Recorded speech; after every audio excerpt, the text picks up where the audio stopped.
Hi folks, thanks for joining us. We have a little talk show that we call Money Talks, and we are here to answer many of your questions about just day-to-day things that come up that a lot of people just don't know where to turn. Well, we've got all the answers here. Our show is called Money Talks, and my guests are from Finer Wealth Management, Michael Finer, Gary Kuhn. Thanks so much for coming. Great to be here. In the past, we've talked about the ways people can save their money. Now we're going to talk a little bit about how people need to spend their money, and one of them is planning for elder care. I mean, I am the luckiest person in the world, as you both know. My mom, Myrna Billion, who's watching, I'm sure, is 100 years old. Wow. It's that, well, actually, I shouldn't say she's 100. I've gone back to counting her age in months. So she's 1,204 months old. Wow. Which is amazing, right? And we are so lucky because we're together. She lives with me, and I take care of her. And it's a wonderful situation for us. But not everybody is that lucky. And there are basic things that I have found out. Nobody, and I keep saying over and over, nobody taught us, nobody told us. So let's take this opportunity to educate folks. What's the first thing that you need to do when you're planning either for your spouse, your parents, yourself? Where do you start? I think the first thing is to actually develop a plan. So I think most people don't really develop a plan because it's a very difficult situation to deal with people as they become elderly. Right. Right. No one wants to talk about it, and usually most of the solutions are not that enticing. But I think it's critical to think about a plan and how you're going to not only care for a person, but how you're going to fund caring for a person. And you know, there are a lot of different solutions. You're very generous that you can help your mother, but it's still not inexpensive to help anyone, especially a centenarian. Right. And it's amazing just the cost of doing that. But And I there think are so many costs that you don't even think about. right, an elder care plan is step one. How do you develop that? Who's involved with it? How do you go about it? And I'll have to answer those things that you just said. Yes. Who's involved? How do you go about it? Where do you start? Gary? One of the things that surprises people today is the studies show that a 65-year-old couple retiring today can expect to spend about $250,000 in out-of-pocket medical expenses that are not reimbursed. I know, who has that And money it's, just it, sitting it can around? be daunting, you know, to even look at that. So, but retirement is also very different today.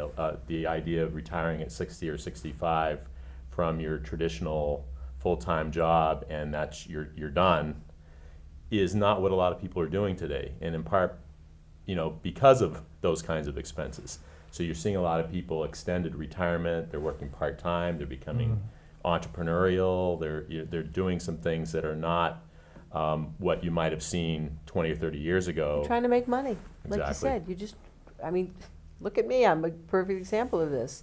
You retire from your job, but you still need to make money. I mean, and you still have expenses, and in my case, as I said, my mom. So the first thing that you have to do is figure out what you want for your senior years, and then what it's going to cost. Is that what you're saying? Right. Come out with those goals. I mean, you have to assume today, I mean, if you're reasonably healthy, I mean, you might know family history, what you're feeling your health is. The chances are with medical technology, you're going to live a lot longer. And need more money. And need to plan for that. So what we do is actually come up with that kind of a, you know, might be a 30-year or more game plan, and then sort of like, well, what do I want to do? And then another thing we've noticed is that we have the what ifs that sometimes people don't think about. If they have children, if you have 3 or 4 children, there is a reasonable likelihood, in addition to you have weddings and things like that that come up. Those are goals that maybe you, if you want to help with those events in some way, or grandchildren, et cetera, education, you can kind of plan those scenarios out.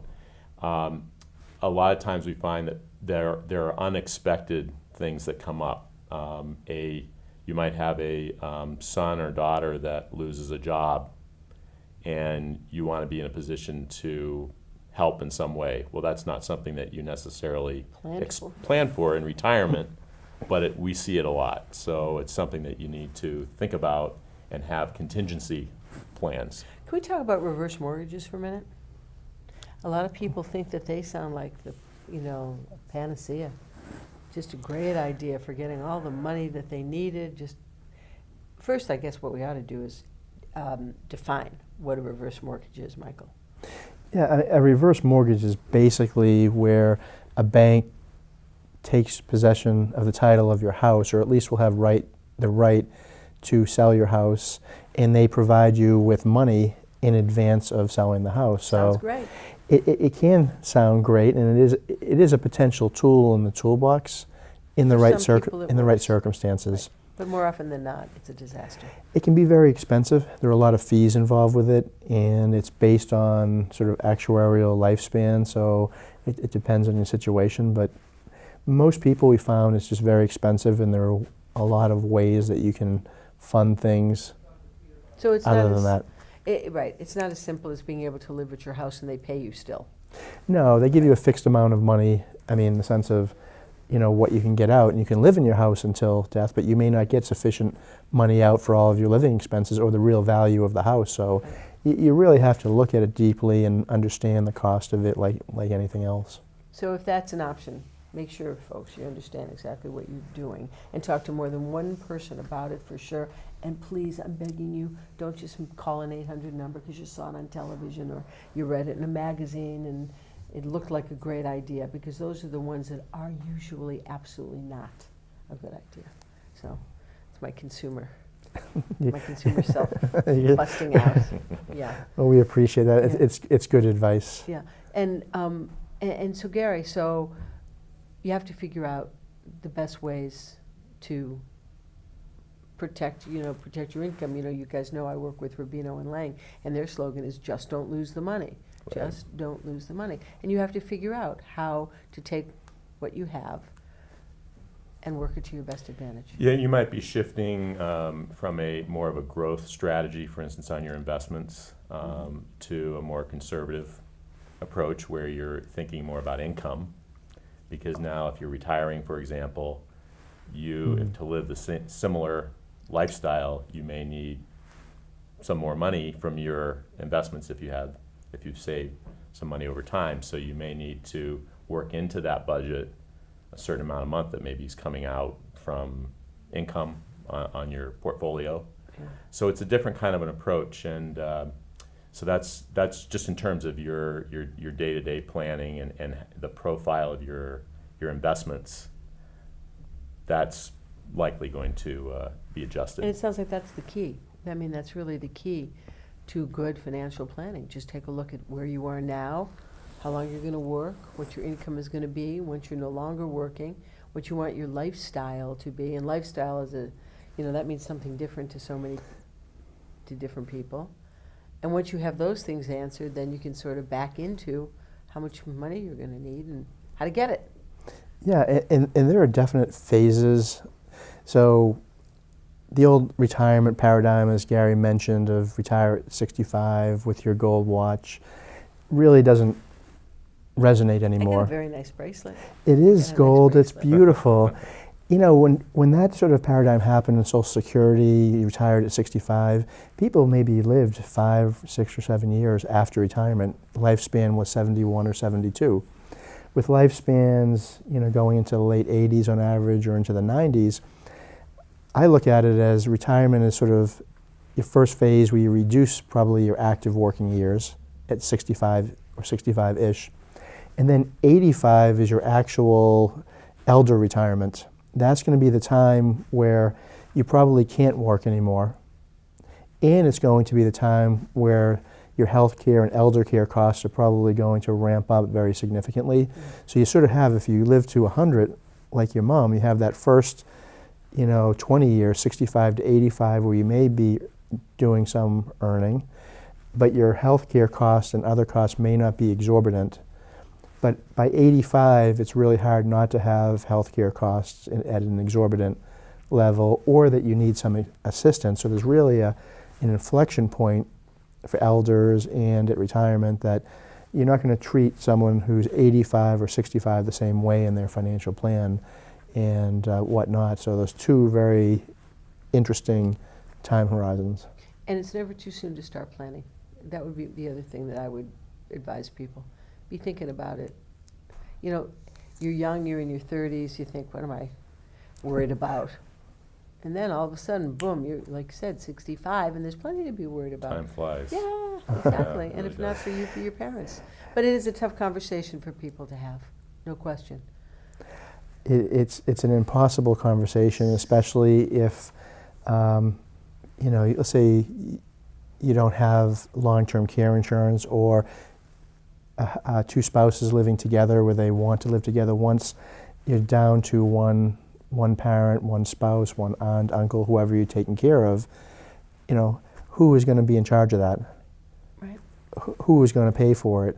And a lot of it isn't just the money, it's the time that you have to devote to someone who's 85 or older is probably more needy than an infant in many ways. So it's like having a child, and you almost need full-time care one way or the other from someone. No, it's true. I mean, it's true. And I sort of wish my mom was here for a number of reasons. One, so that everybody could see how wonderful she is, how great she's doing.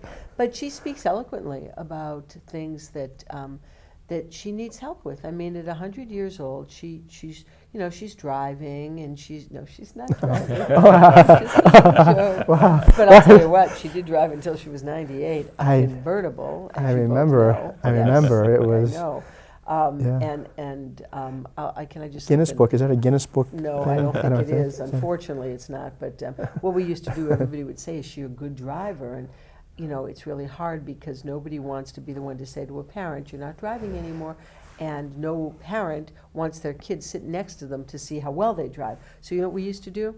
What I used to do is I used to follow her when she didn't know I was following her. Sorry, Mom. Actually, I've told her that I did that now because I knew her routine, and Yeah. I knew on certain days she was going certain places, and I would just arrange to follow her to see how well she drove. And I have to say she did. But the point that I'm trying to make is that as good as she is and as social as she is, she's out to lunch today and playing mahjong with her friends.